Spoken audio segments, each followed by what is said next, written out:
प्रीति रसोई में खड़ी सब्जी बना रही थी। अभी उसकी शादी को 3 महीने ही हुए थे और वह रोज कोशिश करती थी ससुराल के सभी लोगों को उसके हाथ का खाना पसंद आए। आज उसने बड़ी मेहनत से कढ़ाई पनीर बनाया था। तभी पीछे से आवाज़ आई, अरे प्रीति, ये क्या बना रही हो? उसने पलटकर देखा, जेठानी शालिनी दरवाजे पर खड़ी थी। कढ़ाई पनीर बना रही हूँ भाभी जी, प्रीति ने मुस्कुराते हुए कहा। शालिनी प्लेट में रखे मसाले देखने लगी और ताना मारते हुए बोली, ओह, तो तुमने काजू नहीं डाले? तुम लोगों को कहाँ आदत होगी काजू डालने की? गरीब घरों में तो काजू सिर्फ दिवाली पर आते हैं। उसकी बात सुनकर प्रीति का चेहरा उतर गया, लेकिन वह बोली कुछ नहीं। हल्की सी मुस्कान दबाकर उसने कहा, रुकिए भाभी जी, मैं निकाल लाती हूँ। शालिनी मुड़कर चली गई, मगर उसके ताने का जहर प्रीति के दिल में उतर चुका था। शालिनी रसोई में कभी मदद नहीं करती थी, लेकिन कमियां निकालने जरूर आ जाती थी। उधर कविता जी, जो सास थी, बहुत सीधी और नेक दिल औरत थी। वह समझ ही नहीं पाती थी कि उनकी बड़ी बहू छोटी बहू के साथ अंदर ही अंदर कैसा व्यवहार करती है। बाहर से शालिनी हमेशा बहुत मीठा बोलती और पर अकेले में उसकी बातें प्रीति के दिल को तोड़ देती। प्रीति का मायका एक साधारण परिवार था, पिता स्कूल टीचर, माँ गृहिणी, मगर उसके संस्कार इतने गहरे थे कि कोई भी उससे मिलकर प्रभावित हुए बिना नहीं रह सकता था। शादी के बाद उसने सोचा था कि ससुराल उसका नया घर होगा, जहाँ वह सबको अपनेपन से जीतेगी, पर उसे क्या पता था कि वहाँ एक जेठानी उसका इंतजार कर रही है, जो हर दिन उसके आत्मसम्मान को ठेस पहुँचाने वाली थी।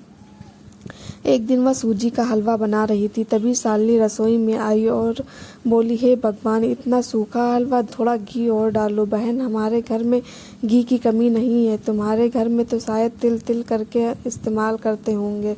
प्रीति ने धैर्य से कहा, भाभी जी, आप प्यार से भी कह सकती थी, इसमें ताना देने की क्या ज़रूरत है? शालिनी भड़क गई, देखो ज़रा, अभी शादी को महीना भी नहीं हुआ और जुबान चलाने लगी। छोटे घर की औरतें होती ही ऐसी हैं।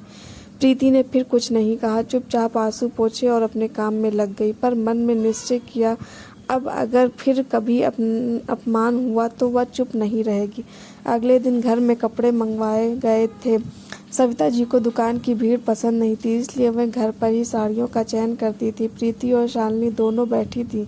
सविता जी किसी कॉल पर चली गई। शोरूम का सेल्समैन कपड़े दिखा रहा था, तभी प्रीति की नज़र एक नीली साड़ी पर पड़ी, सिंपल पर बहुत ही खूबसूरत। उसने उसे हाथ में लेकर कहा, यह बहुत प्यारी है।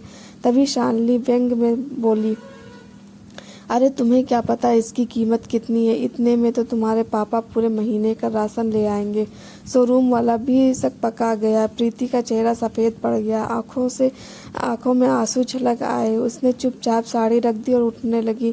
तभी सासू माँ की आवाज़ आई, अरे बहू, जरा मेरे कमरे में आना। प्रीति आंसू पोंछते हुए कमरे में आई। पीछे पीछे शालिनी भी मुस्कुराती हुई चली आई। सविता जी ने दोनों की ओर देखा और बोली, शालिनी, अभी तुमने कहा वो बहुत गलत था। किसी बाहरी व्यक्ति के सामने अपनी देवरानी का अपमान करना बहुत छोटी बात है। माना कि तुम एक अमीर घर की बेटी हो, लेकिन इस घर की बहू हो तो दोनों हो ना। जब तुम्हारे पति और प्रीति के पति दोनों एक समान मेहनती और समझदार हैं, तो तुम्हें ये फ़र्क क्यों दिखता है? और अगर थोड़ा फ़र्क हो भी तो इंसान की कीमत उसकी जेब नहीं, उसके संस्कार तय करते हैं। शालिनी सिर झुकाकर चुप रह गई। सास की बातें उसके भीतर उतर गई। सविता जी ने प्रीति का हाथ थामते हुए कहा, मुझे अफसोस है कि मेरे रहते तुम्हारे साथ ऐसा व्यवहार हुआ। अब से कोई भी तेरे मायके को लेकर कुछ नहीं कहेगा। और सुन, वो नीली साड़ी जो तुझे पसंद आई थी वही ले ले, तेरे लिए वही सबसे सुंदर है। प्रीति की आंखों में आंसू थे, पर इस बार वह सम्मान और सुकून के आंसू थे। उसने साड़ी उठाई, मुस्कुराई और सासू माँ के पांव छुए। शालिनी भी मन ही मन पछता रही थी कि उसने छोटी सोच दिखा दी। उस दिन के बाद शालिनी का व्यवहार धीरे धीरे बदलने लगा। प्रीति के विनम्र स्वभाव और सासू माँ की सख्त पर समझदार बातों ने उसे आईना दिखा दिया था।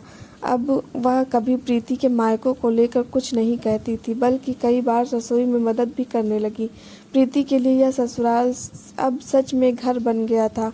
पहले जहां वह हर दिन आंसुओं के साथ सोती थी, अब वही मुस्कुराहट के साथ सुबह उठती थी और मन ही मन सोचती थी, गरीबी पैसों की नहीं होती, सोच की होती है।